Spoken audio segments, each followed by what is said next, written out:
is almost the ability to attend Shastra Patas and even deliver them for 8 hours a day as a student, as well as a teacher, as well as do exceedingly well in academics. He did his BE from SJCE Mysore, and soon after, he also did his PhD in just 3 years, an amazing feat that many of us wouldn't even dream. He has studied Shastra under various Vidwans and Udganta Prata like Sriman Nyayasudha, Nyayamrita, Chandrika from Vidwan P.S. Sheshgiri Acharya. Dr. Pratosh professionally is an assistant professor at IASC, teaching the most, the most like in the hot world that is the AI in Bangalore.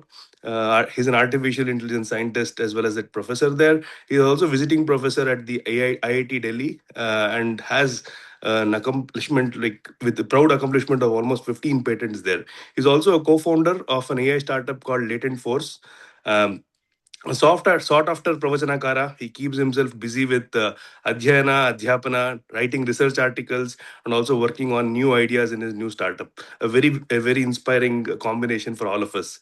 I welcome Dr. Pratosh on behalf of all our Satsanga, San Diego Satsanga members, and request him to bless us with his deep understanding of Shrimadaacharyara and along with the teachings that we have to learn from him. Over to you, Dr. Pratosh.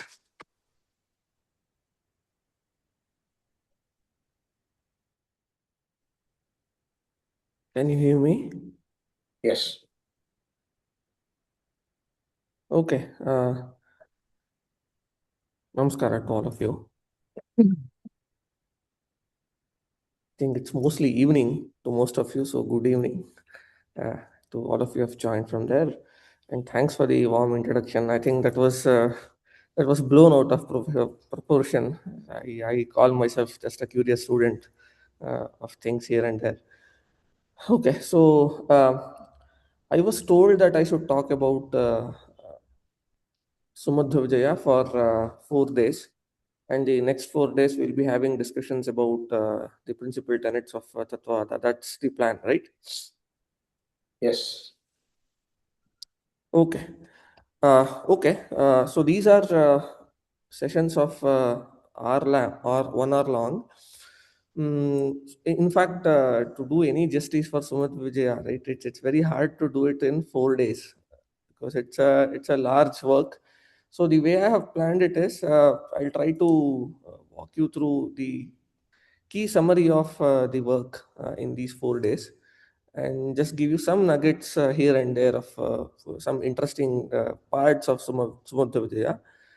Think of this like appetizer, right? I mean, the idea is to get you so much interested that you will invest some time and energy in actually going through the work later sometime. So that is the objective, because it's in Sumadhva Vijaya itself, the author once says that even if one gets the lifespan of devatas, it is very difficult to describe the charitre of Madhvacharya. How can I do it in one work? Now I'll just extend it to the job that I have been given. So if the author cannot do it in 16 sargas, a work that is so huge, how can I do it in a mere 4 hours? It's next to impossibility. As I said, I'll just give you some pointers here and there, which would get you interested in studying the work further. So that is the idea. So tell me this: sh- does this have to be interactive, or is it only me talking? See, I would like it to be interactive because otherwise it gets a little boring actually. So please feel free to stop me at any time. That's okay, right? The organizers. Definitely, it can be interactive. We can start with like you explained, the basic tenets and the nuggets, interesting ones. Charitre of Srimadaacharyara has been known to most. I think the common elements, but as you aptly described, Sumadhva Vijaya is a huge work study, and it is going to be quite a task. So we'll try to do our best, and we'll go along with the flow. It can be interactive. It can also be a lot of information from your end. Sure. So, okay. So, if you have any questions, comments, feel free to stop me at any time and interact. So, be happy to take questions or even hear your comments. Okay. So, let's get started. So, let's do a small Mangala on Sumadhva Vijaya. Kantaya Kalyana Gunekadhamne Navadyunatha Pratipa Prabhaya Narayanaya Akhila Karanaya Sri Prananathaya Namaskaromi. नमस्ते प्राणेश प्रणत विभवाय अवनिमगाः नमस्वामिन् रामप्रियतम हनुमन् गुरुगण नमस्तुभ्यं भीम प्रबलतम कृष्णेष्ट भगवन् नमः श्रीमन्मध्व प्रदिश सुदृशं no जय जय. Okay, so this work called Sumadhva Vijaya, it is composed by Sri Narayana Panditacharya. He is a poet and philosopher who was a contemporary to Sri Madhvacharya. So the story is that it is believed that during the last years of Sri Madhvacharya, when he was there on earth, Narayana Panditacharya was a small boy of age 5, 6 or something. So he has definitely interacted with, or at least seen Sri Madhvacharya and interacted with him. He is the son of another great philosopher by name Trivikrama Panditacharya, who was one of the first disciples of Sri Madhvacharya. In fact, the very work Sumadhvijaya says that he had a very long and great debate for about 15 days with Madhvacharya, and after being convinced that his philosophy is meaningful, he became very strong disciple of Sri Madhvacharya. Most of you might have known, all of us Madhvas chant a particular stotra by name Vayustuti with a lot of bhakti. It is it is the same Trikuna Panditacharya that composed Vayustuti. Okay, and also he has a lot of works, literary works that are constructed towards explaining some of the ideas of Madhvacharya, one prominent one being Tattvavada, which is a commentary on the Brahma Sutra Bhashya of Sri Madhvacharya. So this Narayana Panditacharya is the son and disciple of Trikuna Panditacharya, who was a direct disciple of Madhvacharya, and he is the author of this particular work called Sumadhva Vijaya. Now, this is a biography of Sri Madhvacharya. So that's the only available biography, very authentic. It comprises 16 chapters, each of which is called a sarga. So there are 16 sargas in in Sumadhva Vijaya, and these are chapters. Every sarga is a chapter. Now, there are 1008 verses or shlokas that are spread across these 16 sargas. So, 1008 shlokas in 16 sargas. And roughly each sarga has about 50 plus 50 to 60 shlokas, with exceptions, of course. The 15th sarga has about 150 shlokas, and the 11th one has about 75, and so on. So, roughly this is the division. Now, what I have planned is, since we have 4 days, so I will talk about, and I will divide it into 4 quarters. Every day we will see an overview of 4 sargas, 1 to 4, 5 to 8, and so on. So this is the composition. In fact, as I said, it is actually a biography of Madhvacharya, and it is a kavya. So what is a kavya? Kavya is a construct in Sanskrit language. You might have heard about a lot of poets constructing different kavyas. For instance, people like Kalidasa, right, has written a lot of kavyas. Raghuvamsha is one, Kumara Sambhava is one other. And lot of poets in Sanskritam has written a lot of kavyas. And in fact, Ramayanam, right, which is written by Maharishi Valmiki, is considered as Adi Kavya. That is one of the very early kavyas that was composed in Sanskrit language. So kavya has a particular definition to it, what constitutes a kavya. Uh, the people have studied, Alankara Shastrins have studied what constitutes a kavya, and it should have a storyline, it should have a hero, it should describe this, it should describe sunset, it should describe sunrise, it should describe all rasas, and so on. There is a long list of what constitutes a kavya, and even within kavyas there are khanda kavyas, mahakavyas, and so on. Sumadhva Vijaya is considered to be a mahakavya. Okay. Now the interesting part is, in a kavya, as I said, there are a lot of things that are to be described in a kavya. Okay. uh, Examples that I already cited are, the nature has to be described, and the sunrise has to be described, the protagonist's the entire bodily structure of the protagonist has to be described, and in fact there should be considerable amount of shringara rasa that should come in a kavya, and so on. Now, Narayana Panditacharya has constructed Sumadhva Vijaya as a kavya. So, it is a Mahakavya and a biography. Because it's a biography, he should ensure that there are no exaggerations here. Okay. But in Mahakavyas, right, in a kavya, because there is poetic liberty, the poet has to assume a lot of things and exaggerate things and make up things. But Narayana Panditacharya himself, in a commentary to his own work, Sumadhva Vijaya, he says that I have only documented the things in this kavya that either I have seen firsthand or gathered enough evidence from people who have said that I have seen this. So he says that there are so many things that I have not written in this kavya, which people have said I have seen, but I did not get enough evidence.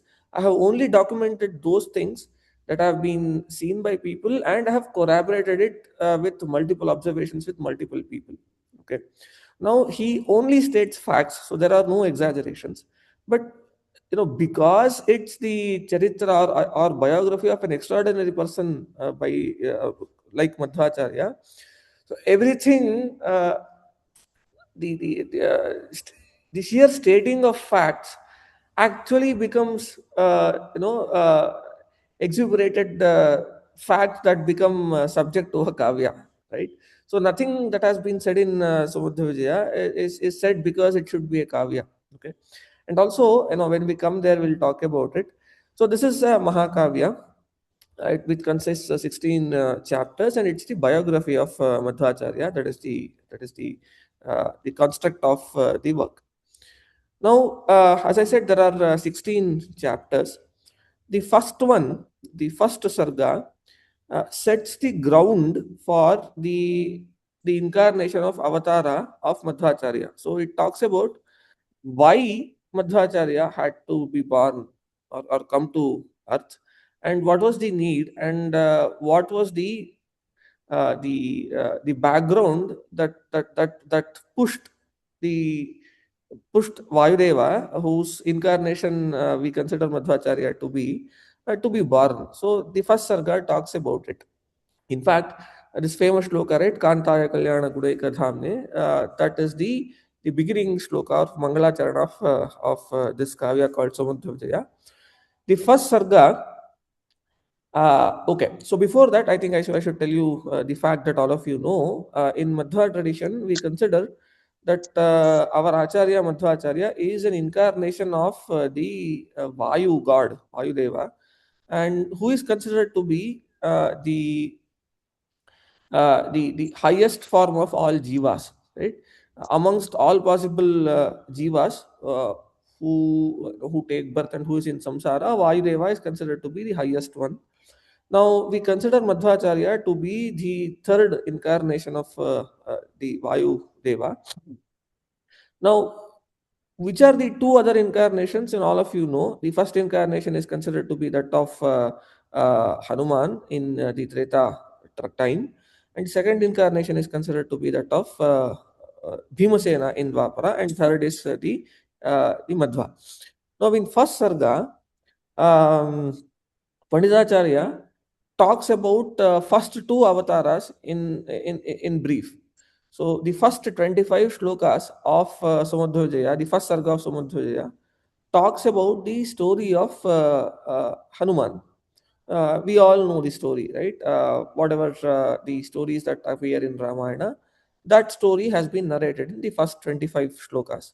The next 25 shlokas, 25 odd shlokas in the first sarga, narrates the story of Bhimasena, which is the second incarnation of Vayudeva. Okay, that is the first sarga. So there, lots of interesting insights. So one very nice shloka, as I said, right, I mean, one can talk about every shloka in Sumadhva Vijaya for about an hour. It's that much content. So I'm tasked with this very hard task of actually summarizing 4 sargas in 1 hour. It's extremely difficult. But anyway, so I'll talk about 1-2 shlokas in each sarga, or rather, in each subsection of every sarga. So in this first sarga, in the first 25 shlokas, where the history of Hanuman is described, there's one particular shloka that's very close to me. Just talk about it. The shloka goes like this. राज्याभिषेके वसितेऽत्र Sita प्रेष्ठाय नस्तां भजतां दिशेति रामस्य मान्या माला व्याजेन दीर्घां करुणां बबन्ध. Not that one.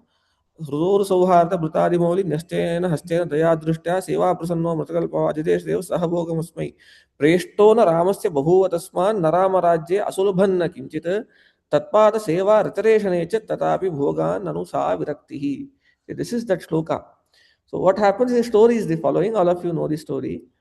After the war is over and the King Rama is incarnated in his Rajya. So in the first darbar or the court ceremony of Rama, Hanuman was called in the court, and he was told to choose anything that he wants. Okay, so he was told, you take anything that you have done too much for my sake, so choose anything. Okay, but what Hanuman chooses is to be an eternal servant of Rama. Preshtho naramasya babhuva tasmat naramarajya asulbhanna kinchit tatpada seva ratareshanechat tatapi bhoga nanusa viraktihi. Okay, Preshtho naramasya babhuva tasmat. The poet says, the situation was perfectly set up. There was nobody who was dearer to Rama than Hanuman, right? And in Ramarajya, there was nothing that was impossible. Okay, and he was given a choice to choose anything that he wants. So these are the two criteria, right? Sometimes you would want something from somebody, but you are not the dearest person to that person, so you can't ask for anything. Even if you ask for anything that you want, the person may deny. And sometimes, even if you are the dearest to whatever the other person is, the giver might be incapable of giving anything that you want. But both of these situations were not there during that time, because Preshtho Naramasya Babhuva Tasmat. So there was nobody who was dearer to Rama compared to Hanuman, and there was nothing that was impossible in Ramarajya. So despite this, Hanuman only asked for his seva. Tat pada seva ratiresha naichat. So he only asked for the save of Rama, and did not ask for anything else, in spite of having a capability of getting anything and being the dearest to Rama, or the giver. So the author says, Tathapi bhogan nanu sa virakti. This is the definition of what Vairagya is. Right? So Vairagya is not renouncing things when you do not have capabilities. A lot of people amongst us, we settle with something less, and we call, a lot of times, our mind cheats ourselves, and we disguise incapability in acquiring a lot of material things as Vairagya, and we say, okay, I don't do this because I'm Virakta and all that. That's not Vairagya. The real definition of Vairagya is when you have capability to acquire, and in spite of having it, you renounce things. Tatpada seva rataresha nechat tathapi bhogan nanusa viraktihi. So that is what Vairagya is all about.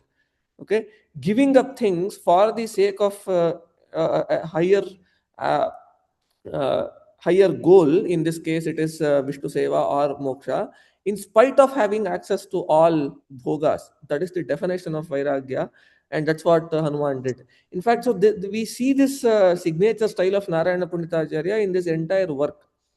He does not just narrate incidences. every incident that he narrates, he connects or he derives a very deep philosophical insights from it. So what happened was that Hanuman just asked for Ramaseva. So that is the incident that happened.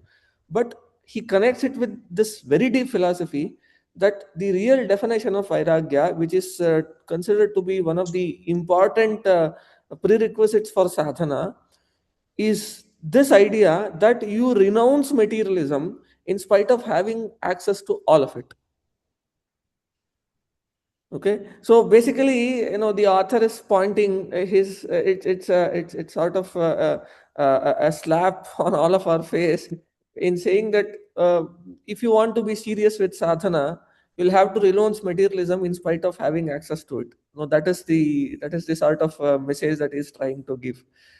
Okay, so these first 25 slokas, and you might have heard about this shloka also, right? Namo namo Rama namo namaste, namo namo Rama namo namaste, punah punaste charanarabindam namami natheti namansareme. So that is the last sloka of this series that describes the story of Hanuman.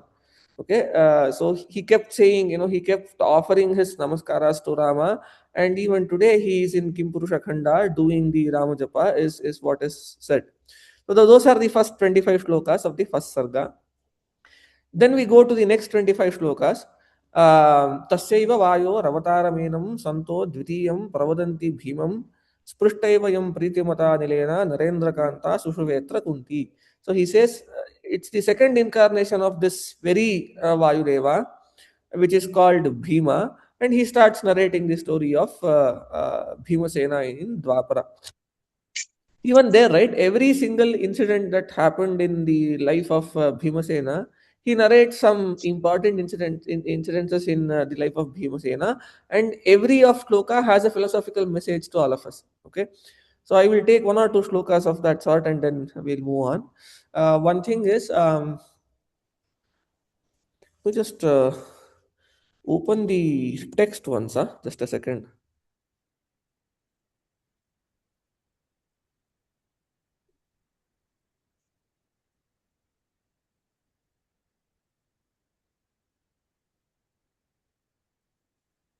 There used to be a time in my life where I used to chant all 1,000 shlokas by heart.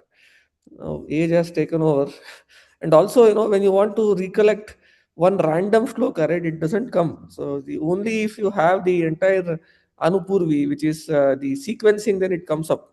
So have you noticed? Human brain cannot go from stop to start, right? I mean, when you when you say shlokas, you can say 1, 2, 3, 4, 5. You can't come back unless you have practiced.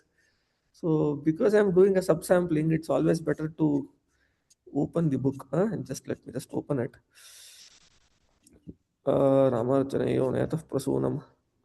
This is another interesting shloka. So now that my eyes just rolled over it, I'll just tell you. In the Ramarchaneyo Nayatah Prasunam Dvabhyam Karabhyam Abhavat Prayatnaha Ekena Doshna Nayato Girindram Sanjeevanajyashayamasya Nabhut. It is in the story of Hanuman, this shloka is quoted. The author says, author has to say that Hanuman carried the Sanjeevana mountain. All of us know this story.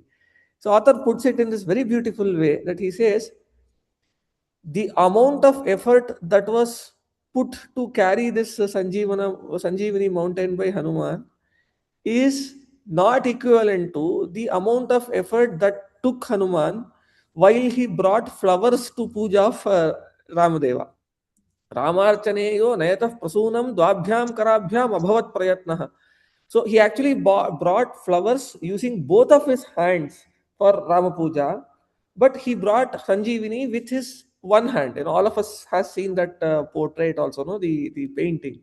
So the author says that the amount of effort that it was required to bring flowers to Rama Puja in two hands was lesser than the amount that was required to bring that Sanjeevani mountain in a single hand. So that's what the shloka says. But the hidden philosophical idea is the following. Okay, it indicates to the fact that bringing, one can bring a mountain, but it's very hard to bring flowers to puja, Bhagavad puja, because if you look at the Dharma Shastra, while it is a tremendous thing to offer flowers to Bhagavan, it is extremely difficult to offer in a dharmic way, because there are some 50 dharmic niyamas that are stated while one should bring flowers to puja. A lot of you may not know. I mean, one very famous thing that gets cited everywhere is that you cannot buy flowers and offer. Akritani apratattani. If one buys flower from a shop and offers it to Bhagavan, it is considered nishiddha. One should not do that.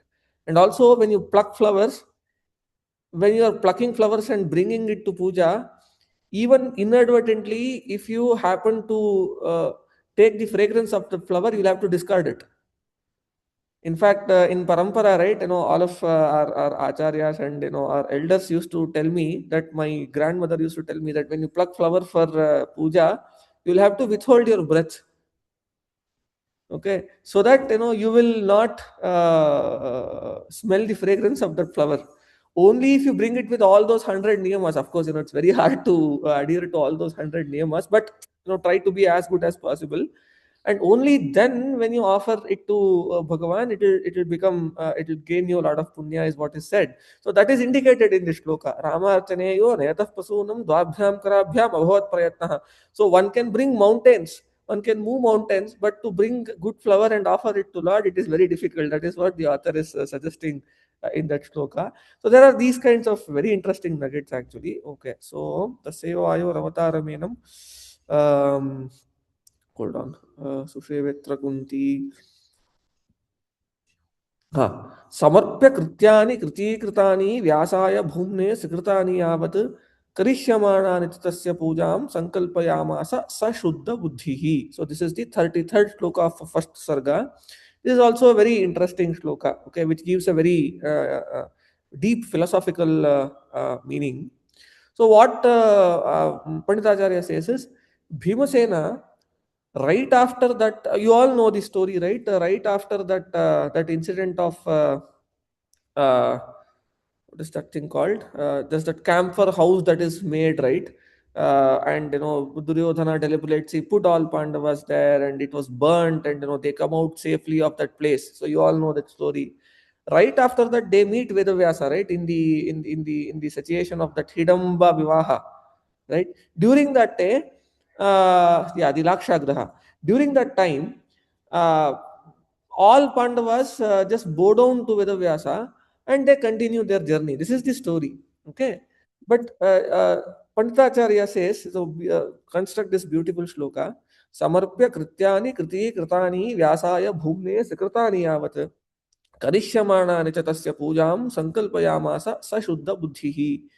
So what Bhimasena does is that he offers everything that he has done in his life to Bhagavan Vyasa at that point in time, and also he does a sankalpa or uh, uh, a vow at that point in time, where he says everything that I am going to do from now on is going to be the puja of Sri Vedavyasa in front of Vedavyasa. Okay, so this is a very strong shloka that indicates a very core tenet of Bhagavad Gita, which says the following, right? Yajna arthat karmanonyatra lokoyam karma bandhanaha. So you all know how the cycle of karma operates, right? In fact, Madhvacharya says in his Gita Bhashya that every single uh, jiva or an individual would incur so much karma that every second we'll incur so much karma that is good enough to get some 10 janmas or so. So that is the amount of karma that we would incur. And the Upanishad also says nas chakritah kritena. One cannot exhaust the cycle of exhaust the cycle of karma by experiencing all of it. Nas chakritah kritena. There is no way, because it's infinite in number, right? I mean, if there is a set that has infinite elements, you cannot enumerate them. So that is the basics of set theory. So if there are infinite karmas, there is no way that you can exhaust it by experiencing all of them. There is only one way to get rid of all karmas, that is through jnana. So that is the principal tenet of philosophy. And while you are doing karma, if you ensure that all of the karmas that you do, becomes yajna. So yajna arthat anyatra karmanaha lokoyam karma bandhanaha. If all of your karmas are taken to be yajnas or considered to be yajnas, then those karmas that become yajna do not bind you further, is what Bhagavad Gita says. Okay. Then the next question is, how do you ensure that everything that you do becomes a yajna? Okay. And Bhagavad Gita itself gives a solution for this, right? Ma manuspara yudhyacha, madhyaji mam namaskuru, right? All the karma that you do, you will have to do a samarpana, or you will have to offer it to Bhagavan. Only if you do that, that becomes a yajna. Okay. And Bhimasena did it. So everything that he did in his life, he offered it to Vyasa, right? Vyasaya samarpya krityani kriti kritani Vyasaya bhumne sikritani tavat. Not only the karma that he did till a given point of time that he offered to Bhagavan, the ones that he does even later in his life, karishyamana nija tasya pujam sankalpayamasa sashuddha buddhi. He said, everything that I do in my life is going to be the puja of Vyasa. In fact, Acharya says that even things like, brutally killing a Kaurava in battlefield, he considered that a puja and offered it to the feet of Bhagavan. And only by doing so, that all the karmas that we do are not going to bind us further into the cycle of life and death. Now, the author indicates that in this shloka, samarpya krityani kriti kritani व्यासाय भूम्ने सुकृतानि तावत् करिष्यमाणानि च तस्य पूजां संकल्पयामास सशुद्ध बुद्धिः. In fact, he uses this word shuddha buddhi to as an adjective to Bhimasena. Okay. And there is this very nice idea called hetu garbha visheshana in Sanskritam, right?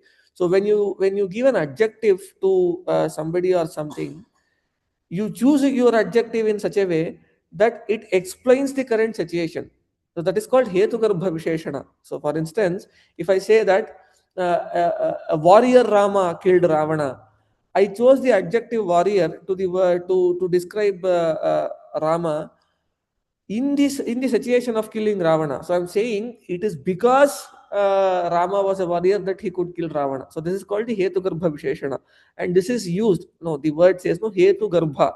Hetu is the reason. Garbha is something that incorporates that particular thing. So these adjectives are those that incorporate the idea of Hetu within them. Okay. And the adjective that is used in this particular shloka for Bhimasena is Shuddha Buddhi. Okay. The author says the one that has the purest form of intellect or buddhi does this thing. In fact, that's Hetu Garbha. What does this mean? Bhimasena why is Bhimasena Shuddha Buddhi? It is because that he did this particular deed that he became Shuddha Buddhi. So what is that he did? Karishyamana nichatasya pujam sankalpayamasa. So this is what makes us have Shuddha Buddhi. So if one offers everything that he or she does as a puja of Bhagavan, no matter what karma you do, that is when one is considered to be a Shuddha Buddhi. Or our Buddhi is considered to be Shuddha or clean only if we have this idea that everything that we do, okay, is a puja of Sri Hari. And all of us know that one cannot do Nishiddha Karma and offer it as a puja of Sri Hari.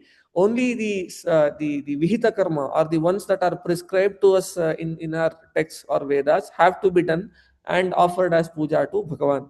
Okay, so if all of us have to become Shuddha Buddhis, which is what our goal is, the way to do it is do what Bhimasena did, which is sankalpaya karishyamana nichatasya pujam sankalpayamasya sashuddha buddhihi. So that is the only way of acquiring this shuddha buddhita, which is by offering everything, every single thing that we do. Even, Shastra says that even an act which happens involuntarily, like that of breathing, has to be offered to Bhagavan as an offering.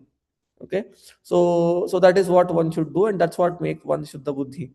So then the story continues. पौत्रे पवित्राः वैजामि पौत्रे धरां निधाय असुरधीषु तापं कीर्तिं त्रिलोक्यां हृदये मुकुन्दं भेजे पदं स्वं सहजैः स भीमः. So then he describes that Mahaprasthana of Pandavas, and then he starts setting the stage for what happened in Kali Yuga. So he says these asuras, who uh, were against Bhimasena in Dwapara Yuga, who fought with him physically. So after the Dwapara ended, so they could not contain their anger against Bhimasena, and they thought that, okay, we'll do something about this. We'll have to keep our battle against these people alive, and we'll have to do something. And to ensure that that happens, what they did was they came as different philosophical people that appeared in Kali Yuga and started corrupting the scriptures, is what the story says. They came and corrupted a lot of scriptures. How do you corrupt? See, that's what is said. No, there are two ways that you can antagonize a particular person. Either you physically harm them, or you challenge the ideology that this person lives for.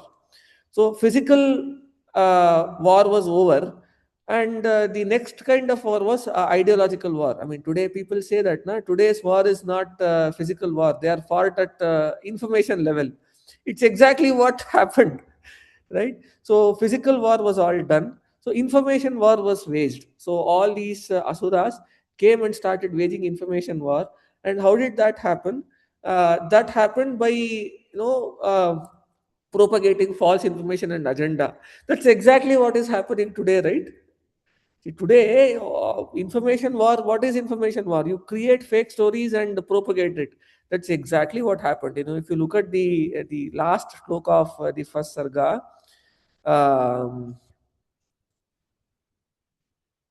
निगम सन्मणि दीपकणो भवत् तदुरु वाग्गण पंक निगूढ़वाः अविदुषामिति निगम सन्मणि दीपकणो अभवत् तदुरु वाग्गण पंक निगूढ़वाः. All the right information which is prescribed in Veda and Upanishad, which is compared to a deepa or a lamp, that became very dull, okay, because of the misinformation that was there. So that was the idea. The idea was to ensure that the information war is waged and all the right knowledge gets uh, suppressed, okay, and people do not have access to right knowledge. That's exactly what happened, okay.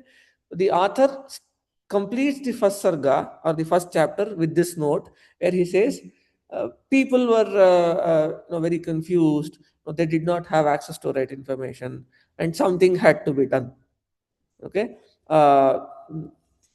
आनन्दाद्यैः गुरुगुणगणैः पूरितो वासुदेवो मन्दं मन्दं मनसि सतां हन्त नूनं तिरोभूत्. So the all the right information, or the fact that Ishvara has lot of Kalyana gunas, this thing was completely suppressed and a different story was told. And the right form of Ishvara did not come in the hearts of Sajjanas, and that was the situation that was there, and the information was waged in a full-fledged manner, and something had to be done. So this is how the first sarga ends, okay. And then the author, oh, it's already 8:45 our time, so I have 15 minutes. Can I take 10 more minutes, because I thought I will cover 4 sargas? Yes, Just no problem. completed one now. No That is problem okay. at all. No problem at Okay, all. so yeah, let me rush through it, and then tell me this. Okay, so I should ask you this: should I have to complete all 16, or is it okay No, if you don't complete all 16? No, I think the Sumadhva Vijaya Chintane is more on the philosophical background and the contributions that may be relevant to us to this day and age, like I mentioned. And it also, especially to the people not living in the Indian landscape, it would be even more important to understand the messaging behind. So it doesn't have to be Sumadhva ವಿಜಯ ಪಾಠ ಮಾಡಬೇಕಿತ್ತಂದ್ರೆ ನಾವು ಒಂದೊಂದು ಸರ್ಗಕ್ಕೂ ಒಂದೊಂದು ವರ್ಷ ಮಾಡಿದ್ರು ಕಡಿಮೆ. But then True. what we are trying to do here is to get a message that is going to motivate us enough to do the nitya karma and karmanusthana that is needed to be qualified as Madhva. And so I think that is the idea behind this Jnana Karya. Sure. I think that was my understanding as well. So let's not try to cover the breadths. Anyway, so I'll do this, right. I'll take one or two shlokas in each sarga while narrating the story as well, Exactly. and talk about those philosophical ideas that are there. I think that's a good approach. Okay. So then comes the second sarga, right, which starts talking about the birth story of Madhvacharya. Vijnana Bhanumati Kalabalena Line Durbhasha Santa Santatamasantadito Janendhe Margat Satam Skhalati Kinnarato Mukundam Devas Chaturmukhamaka Sharanam Pratagmuhu.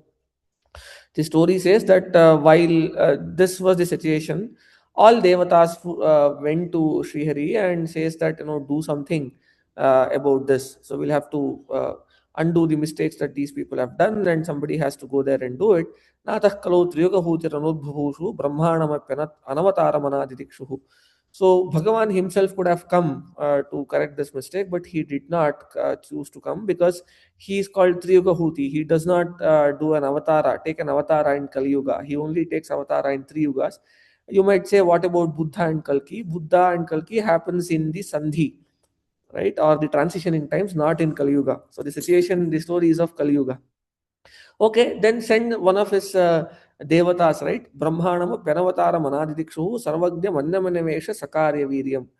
So Bhagavan decides that if I send somebody, right, who is not complete, even those devatas have this problem that their minds could also be corrupted. So in Madhva Siddhanta, right, even devatas minds get corrupted if the antagonist is very very strong, if the resistance is too strong. Amongst devatas, there is only one devata who is called the Akhanashma Sama in Upanishads also, which says that it is this prana, mukhya prana tattva, okay, or the jivottama tattva that is completely untouched by any influence, negative influence of asuras. Okay, sarvagnya manya manaveksha sakara viryam smeranano bhuvana jivana ma bhavashe, and that is why Narayana uh, calls Vayu and says that you are the only person that can go there and correct all these mistakes that have happened, and go there and construct good philosophical, I mean, or construct a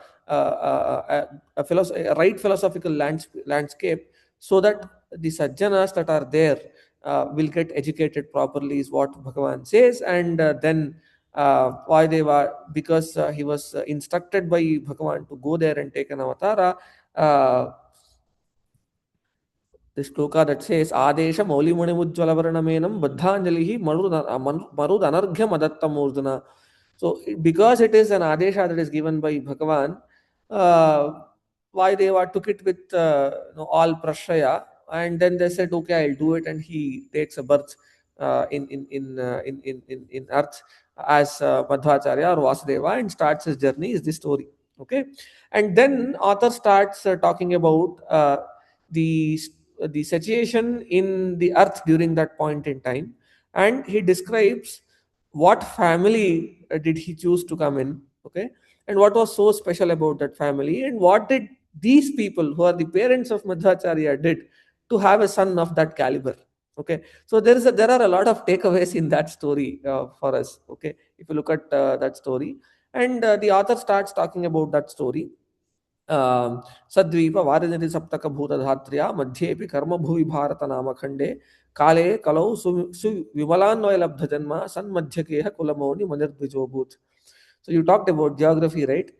The author starts talking about geography. Why did he choose that particular geography that we call as the Pajaka Kshetra today to take birth? The author says, Sadvipa Varinidhi Saptaka Bhuta Dhatriya Madhyepi Karma Bhuvi Bharata Nama Khande. Vedadra Sadhrazata Pita Pureshwarabhyam Gramo Vibhusitara Shivarupya Nama. So he chose Bharatakanda because it is the the land of karmas, where the Punya Papa gets extremely magnified, and this is where the Jnana is. That's why he chose Bharata. And even there he chose the Parashurama Kshetra, because it is that Kshetra where Lord Parashurama came and created that particular land. So he chose that. And he chose that Rajapithapura because there was that Sanidhan of Ananteshwara, which even today we see that particular temple, and that's why he chose that place, is what the author says. Ramadhi Veshta Harisvasramauli Mala Raja Dvimana Girishobhita Madhyavasa Kshetram Sa Pajakapadam Tripulaika Ketuhu Kamyad Dadati Satam Khalu Vishwapajat. Okay, so that's why he chose that particular thing. Now comes a very interesting shloka. Okay, Reme Achaya Upanishadeva Mahaviveko Bhakteva Shuddhakarana Paramashatalam Mithyaabhimana Rahitaha Parayeva Muktya Swananda Santatikrita Sataya Dvijendraha. See, this is the philosophical or creative genius of Narayana Panditacharya. He starts telling the story, narrating the story of parents of Madhvacharya, who is this Madhyakeha Bhatta, and the name is not mentioned in Sumadhva Vijaya, but it is taken to be Vedavati, right? But it is not mentioned in Sumadhva Vijaya. Even the first name of the father of Madhvacharya is not mentioned. It is only said Madhyakeha Bhatta. Madhyakeha Bhatta is the surname, second name. Anyway, see, this shows that names don't matter. We keep happening on names, right? This is the first name, this is the second name. It is not, it doesn't matter. Okay, so it's just a passing phase in one's sadhana journey. Anyway, he starts narrating the story. See, in a kavya, I said, so the upodghata, or the introduction I gave, that this is a kavya, is to ensure that, to make you appreciate the creative genius of Narayana Panditacharya, right? If you look at Kumar Sambhava, Raghuvamsha, or all these kavyas, authors have to describe the union between a man and a woman. So that is one of the ingredients of Mahakavya. You have to do it. Now, in a Shastra Kavya, right, so like Sumadhva Vijaya, how do you talk about all that, right? But Narayana Panditacharya does it because it's a Mahakavya, and he gives a complete philosophical angle to it. Okay, so that is where this Kavya becomes. I mean, we consider Sumadhva Vijaya to be a Shastra Kavya. It is not a Kavya. It is just not a Kavya. It is just not a biography, but it is Shastra. In fact, in the tradition, it is considered that if one chants Sumadhva Vijaya daily, he is going to get jnana no matter what. That is why we teach Sumadhva Vijaya in very early age in our journey of Shastra Adhyayana, because the student or the or pupil, they are asked to chant Sumadhva Vijaya every day because it is considered to be Shastra. Okay. Now, how can one describe the Shringara Rasa, right, in a particular kavya? So, Narayana Pratacharya does a phenomenal job of doing it. So, this is one such shloka. Reme Achaya Upanishadeva Mahavivekaha Bhaktya iva Shuddhakarana Paramashritam Mithyaabhimana Rahitaha Paraya iva Bhaktya Muktya Swananda Santati Krita Sataya Dvijendraha. He says, Madhyakeha Bhatta, who is the father of Madhvacharya, he married a woman, and he spent good times with his wife, is what is to be said. You know what he does? He said, Reme Achaya Upanishadeva Mahavivekaha Bhakteva Shuddhakarana Paramashtritalam. He says, he compares the union between him and his wife to the union between a seeker philosopher with Upanishad. Okay, it says, Reme Achaya Upanishadeva Mahavivekaha Bhakteva Shuddhakarana Paramashtritalam. Just like a philosopher indulges in the deeper study of Upanishad, that Madhyakeha Bhatta indulged with his wife. So this is indicating that even when we are doing things for our sensory pleasure, we'll have to do it in such a way that we do it as Bhagavad Puja. In fact, this is a very deep philosophical lesson that is described in Upanishads as well. The Brihadaranyaka says that. Okay, we think that a lot of things that we do, just 15 minutes before, it was said that everything that we do has to be done in a yajna. So one question that comes to our mind is, how do we do it? How do we do things like eating, having unions with our spouses, etc. All these as yajna. Upanishads give us a way to do this. That is why in our tradition, even something that is as primitive as eating is considered to be a yajna. It is called the Vaishvanara yajna. So that is why, right, when you sit down to eat, eating should not be done just to fill your stomach. So you might have seen, right? I mean, see, all our acharas, right? That you should sit down, you'll have to do a parisheka, you'll have to do pranahuti and all that, which seems like a blind ritual, has an extremely deep meaning to it.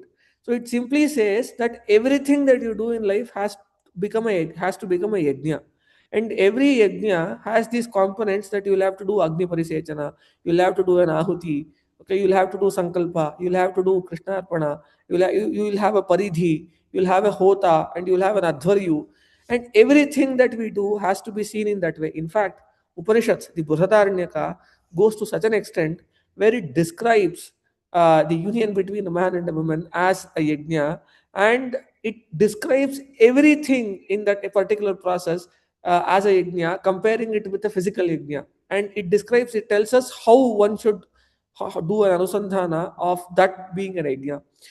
And Upanishads and all these dharma granthas takes every single aspect of human life, okay, and gives you a way to convert that into a yajna. And that is why you have all these seeming restrictions when you do things.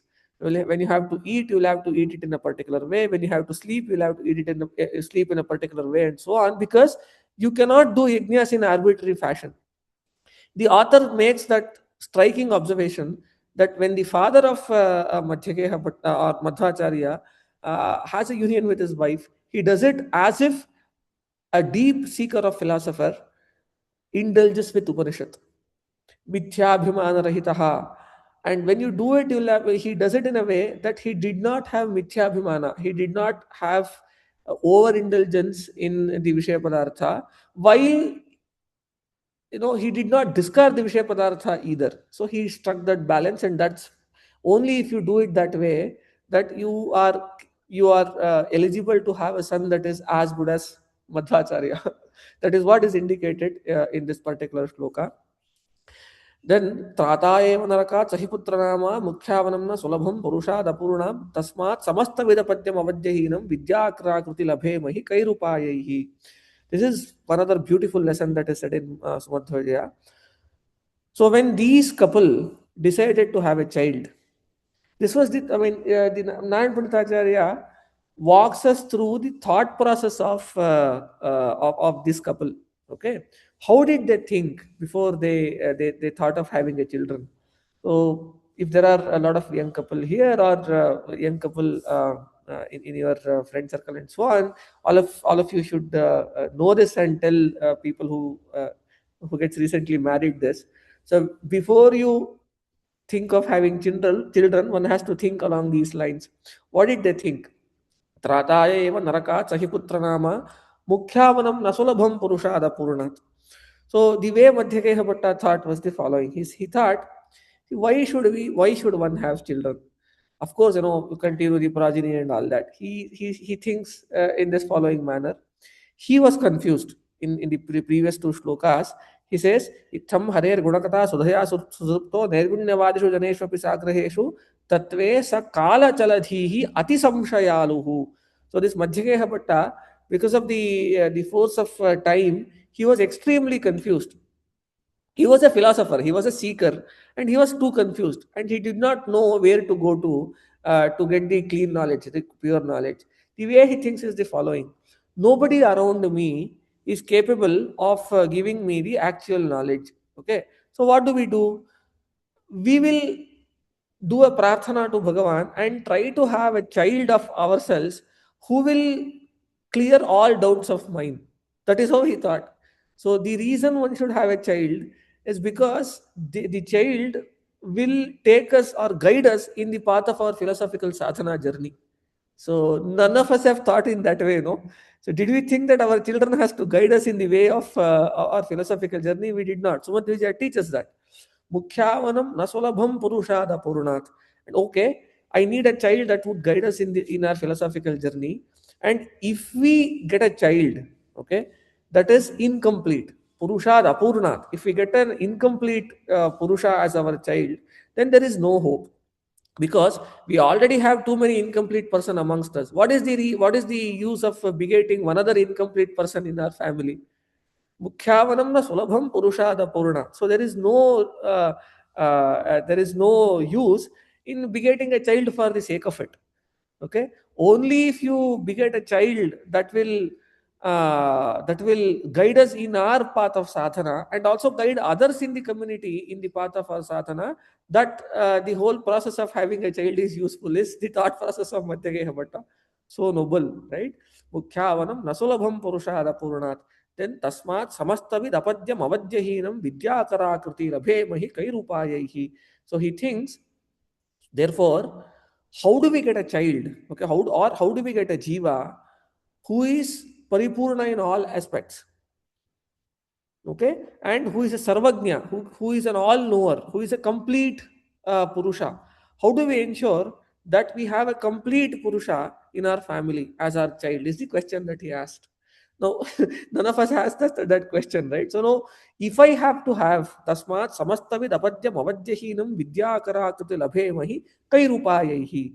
So how do we ensure that the child that we have, what upayas or what ground preparation should we do to ensure that we get a child that would guide us in our path of sadhana? That is the question that he starts with. And then he says, Purvepi Kardama Parashara Pandumukhyaha Yatsevaya Gunaganadhyam Apatyamapuhu Tam Purna Shadgunatanum Karunamrutabdhim Narayanam Kulapatim Sharanam Vrajema. So then he says, let us examine the history. In the history, a lot of people had children that guided them through their sadhana. The example is Parashara Pandumukhyaha, Kardama Parashara Pandumukhyaha. Look at Kardama Prajapati. Kardama Prajapati had Kapila as his son. So who is the Bhagavad Avatara who guided his own mother Devahuti in her path of sadhana. Okay, Parashara is one other example. Parashara had Bhagavan Vyasa as his son who guided him and the entire world through the path of knowledge. And Pandu had son like Bhimasena who guided the entire world in the righteous path of righteousness. So Kardama Parashara Pandu Mukhyaha. They all had great sons. How did they do this? Is the question. So then Madhyageha Bhatta realizes that Yat Sevaya Gunaganadhyam Apatyamapuhu. They were able to do it because they did extraordinary seva of Bhagavan. They did tapasya before having a child. Since they did extraordinary tapasya before having the child, Yat Sevaya Gunaganadhyam Apatyamapuhu Tam Purna Shadgunatanam Karunamrutabdhim Narayanam Kulapatim Sharanam Vrajema. They could have a child that guided them through their path of sadhana only by extraordinary tapasya. And then he decides that before we decide to have a child, let us do a difficult tapasya. Bhaktya bhavabdi bhayabhangadaya shubhatma bheje bhujanga shayanam dvisharabda kalam patnyasamam bhagavatas bhajan padabjan bhogan laghunapi punar laghayan chakara dantam swayancha hridayam damayan chakara swachancha deham adhikam vimali chakara तीव्रैः पयोव्रतमुखैर् विविधैर् व्रताग्रैर् जायापति गुणगणार्णव पुत्रकामौ तं पूर्णपुरुषम् अतोषयतां नितान्तं देवेरितामिव पुरा Aditi कश्यपौतौ.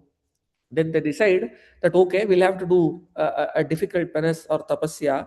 And Sumadhva Vijaya says that this couple does a seva of Bhagavan for 12 long years. Patnyasamam bhagavadas bhajan padabjan bhogan laghunapi punarlaghayan chakara. So by nature, he was a tapasvi and he had very little bhogas. He had very little indulgence with materialistic comforts. During this 12 years, he made even those smaller materialistic indulgences that he had even more small. Right? Bhogan laghunapi punarlaghayanchakara. Dantam swayancha hridayan damayanchakara. So his heart was already danta, which is he already had this aversion or vairagya towards materialism. He made it even more danta. Dantam swayancha hridayan damayanchakara.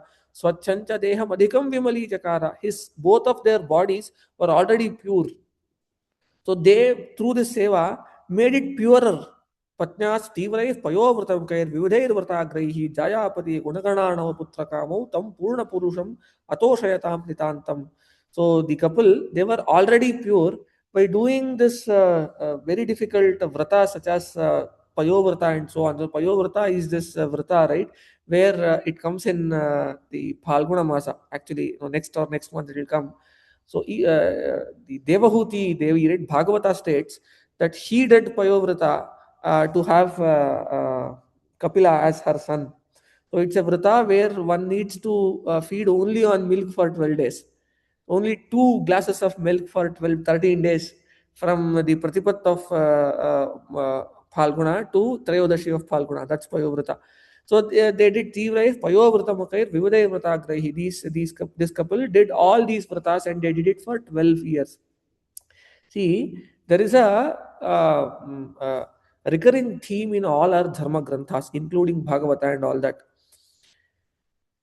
In Bhagavata, right, Chaturmukha Brahma begets all these Prajapatis, right? The Rishi Sapta Maharshis and Prajapatis and all them. And instructs all of them to have children. You know what Bhagavata says? Everybody, all these Prajapatis who decides to have children, they will not marry. They go for tapasya. So this only shows that anybody who would like to have children have to do tapasya before having children. Why? Because the very purpose of having children is to ensure that you will create people who will guide the next generation or society. That will only happen if the children that you beget are ones who are capable of doing such. Doing such service to society, which can happen only if the jiva has that particular yogyata. A jiva that has a particular yogata can only appear in your family or in your womb only if you have that, only if our bodies have that yogata. See, you can connect this very well to Bhagavad Gita, right? In Bhagavad Gita, Krishna says, Shuchinam Shrimatangehe Yoga Bhrashto Vijayate Athava Yoginam Eva Kule. The one who does sadhana and dies in between, what will happen to them is what Arjuna asked. And Krishna's answer to that is that he will continue his sadhana by coming in a family that is Shuchi. Shuchinam Shrimatangehe. Yoga Bhrashto Abhijayate. This Yoga Bhrashta will reappear in the families of wealthy people who are pure, or in the families of yogis themselves. Now, if we want a sadhaka jiva to appear in our family, the only way to do it is to ensure that we are Shuchi Srimanta. I mean, of course, Srimatam is Jnanavanta there, right? No, we don't have to become very wealthy to have a yogi, right? Because Krishna says, Srimatangehe Yoga Prashto Vijayate. It is only saying that we have to be Shuchi. The Shuchitva appears in our bodies only if we do tapasya. So we cannot be ashuchi by doing all kinds of ashastriya nishiddha things and hope that our children will be shuchis or will be the jivas that will continue their sadhana. We don't want to have people or jivas. See, we see them as children, but they are actually jivas who are there in their journey of samsara. No, all of us are in our own journey of samsara, and even our children are the ones. Some jiva will come as our children. Okay. And what sort of jiva do we need as our children? They are the ones who will guide us, and if possible, the larger society and the world through their sadhana. And that can only happen if we have a sadhaka jiva as our children. And that can only happen if we have a lot of shuchitva in our bodies, which would happen only through tapasya.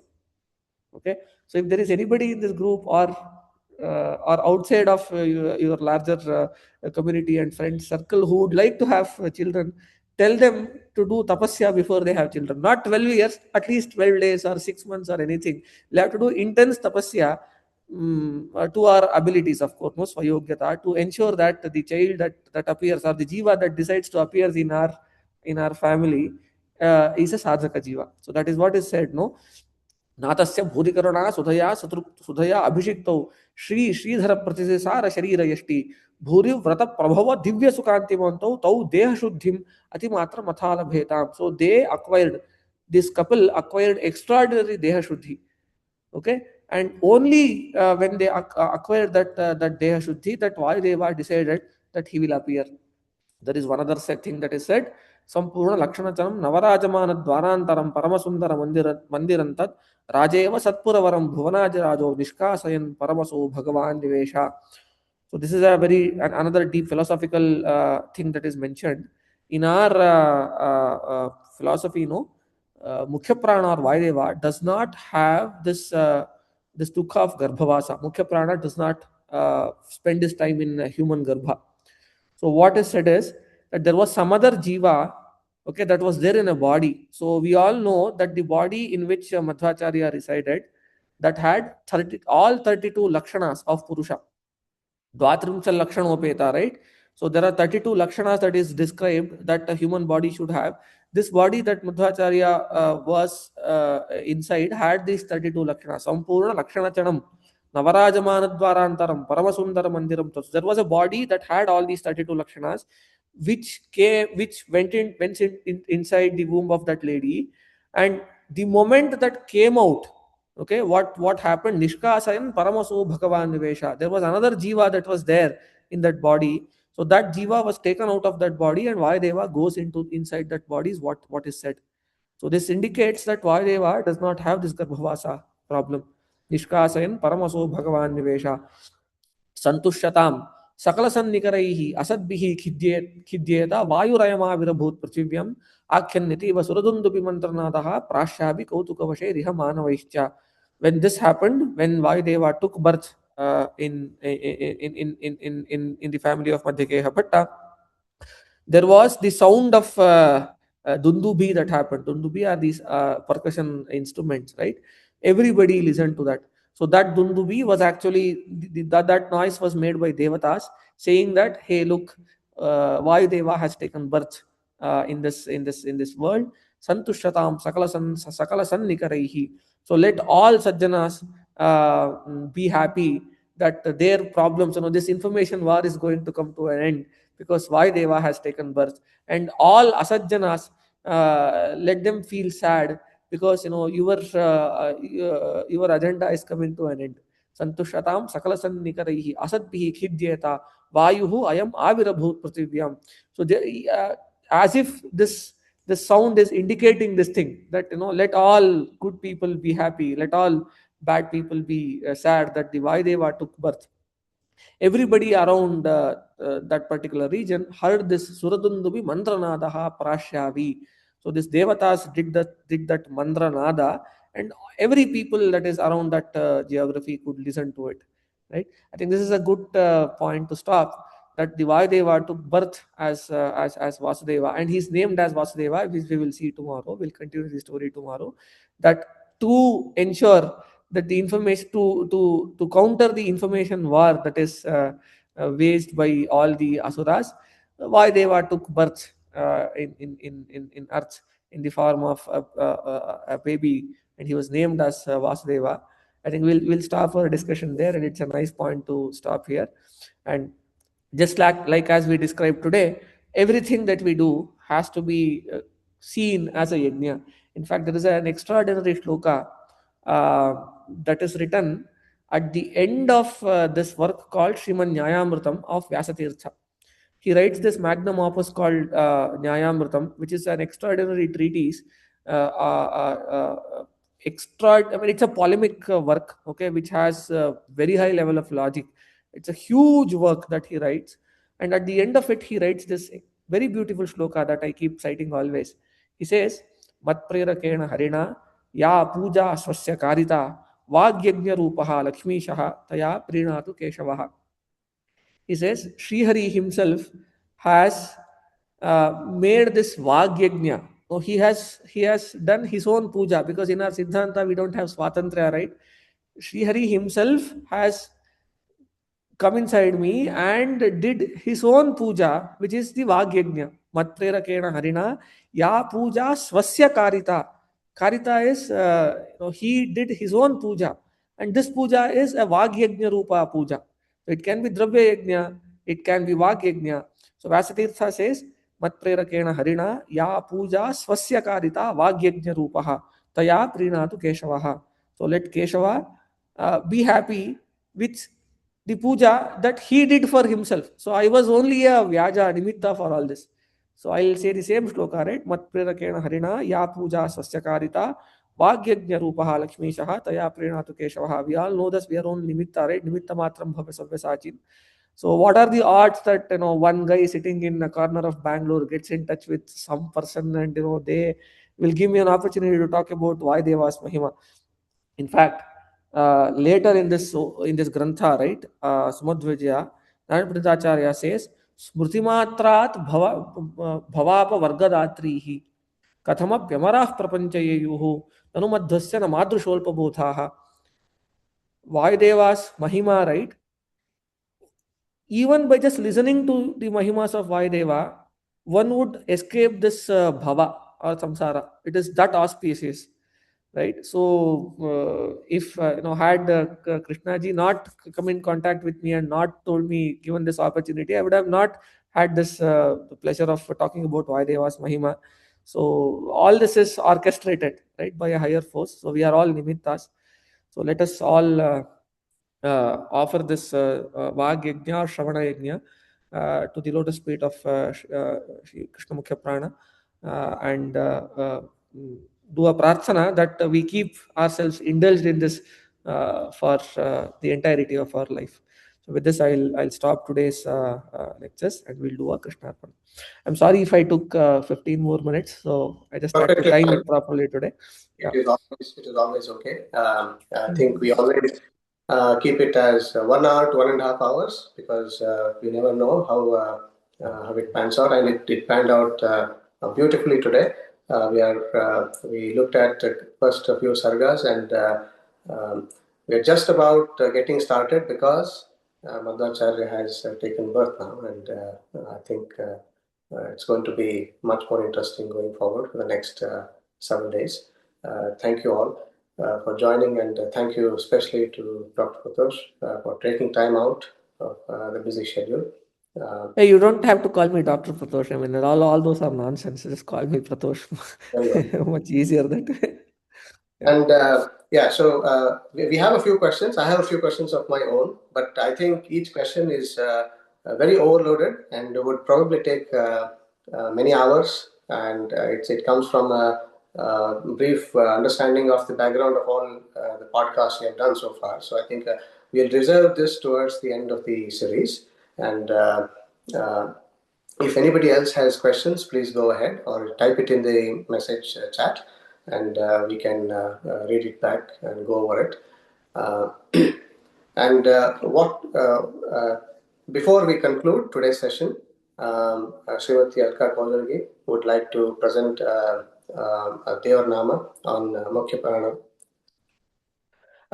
Just before that, I just want to ask you. See, if you have any comments or concerns or any suggestions on how we can do it, you feel free to just write to me.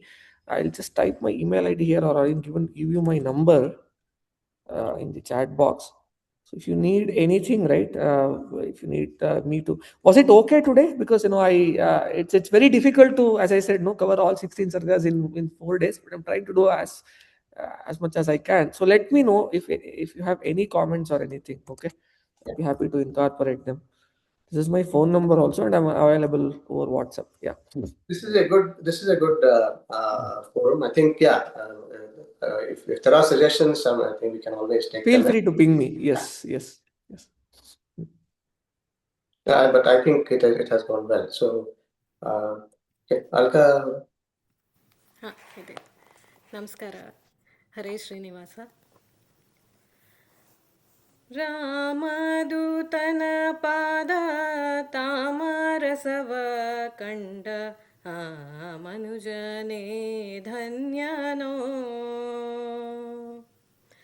ರಾಮದೂತನ ಪಾದ ತಾಮರಸವ ಕಂಡ ಆ ಮನುಜನೇ ಧನ್ಯನೋ.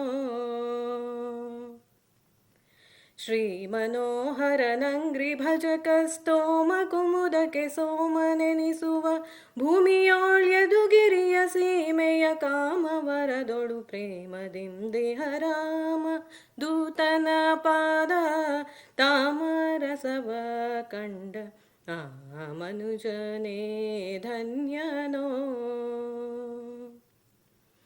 ಕೋತಿರುಪದಿ ರಘುನಾಥನಾಜ್ಞೆಯ ತಾಳಿ ಪಾಥೋಧಿಯ ಲಂಘಿಸಿ